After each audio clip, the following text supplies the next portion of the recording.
Here we have my 90s specialized rock hopper that I have sort of retro modded. I have it set up with a 2x10 drivetrain running these micro shift thumb shifters and a Shimano Derailleurs double crankset with 38 tooth and 28 tooth chain rings, so a 10 tooth difference in the front. And I've got that with a Shimano Derailleurs M6000 10-speed rear derailleur, and that's just hanging out in the bottle cage there because today we are trying out a wide range 2x10 gravel gearing experiment using this Shimano Ultegra lever that's just sort of temporarily attached to these handlebars just for this little project. First, we're going to be testing out the SunRace M9, which is a 9-speed rear derailleur from SunRace that's Shimano compatible. It can handle up to a 51 tooth cassette in a 1x configuration, so we're going to see how it handles an 11 to 42 tooth cassette in this 2x configuration. The M9 does not come with its own barrel adjuster, so you either need to insert one into the derailleur where the cable enters, or maybe you have one on your frame, or I have one up at the lever in this case. And I should say that I'm still using the thumb shifter for the front derailleur. You're on your own to get your front shifting right. This is just to show how the rear derailleur shifts and how it handles the total capacity. And as you can see, the shifting is pretty good. The derailleur is pretty maxed out once you get into that big gear combination, cross-chaining a bit there. You can't really make the chain any longer in this case because otherwise there's no tension on the derailleur when you're in small, and you can't go any shorter, otherwise you're risking doing some damage when you're in big. So this 11 to 42 tooth cassette and a 10 tooth difference in the front chain rings is about as far as you can push it, but that's a pretty wide gear range there.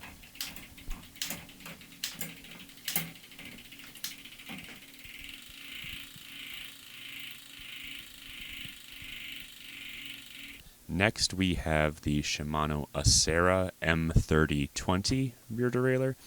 This is an 8-speed rear derailleur, and Shimano says it can handle up to a 40-tooth cassette in the rear, which is pretty impressive for a cheap 8-speed rear derailleur.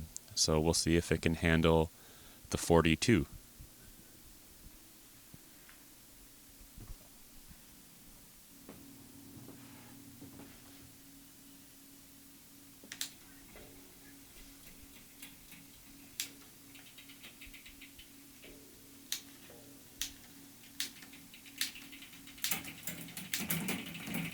And it handles the 42, no problem.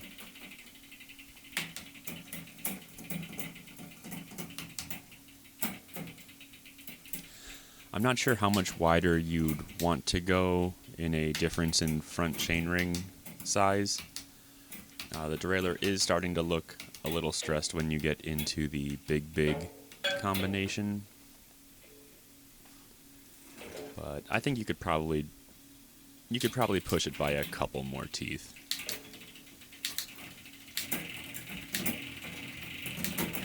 But not much.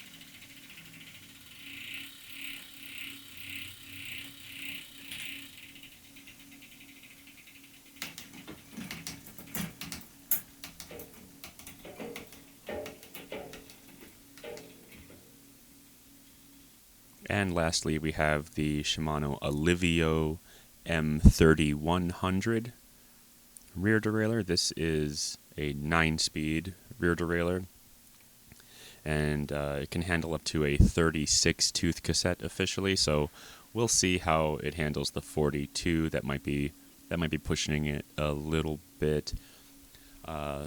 This one also has that kind of like link knuckle thing that the early Shimano Shadow derailleurs had, like the M592 and the M6000, but you cannot fit a goat link in there. It's like a different, skinnier size, so you can't run a goat link with this for the extra clearance.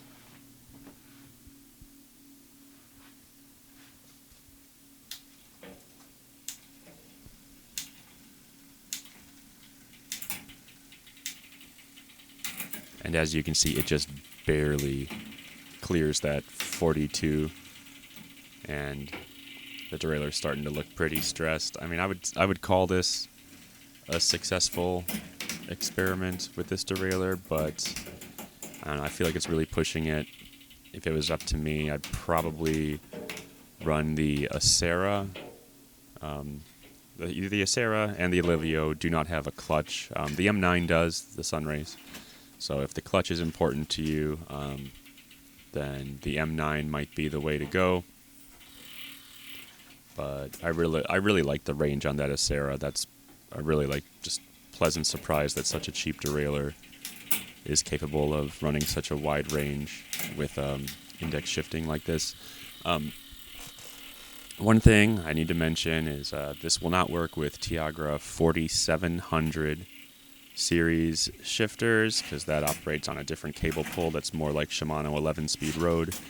And I also want to say nothing Qs. Shimano Qs is a new sort of component ecosystem that runs its own cable pull, and nothing else is compatible with it.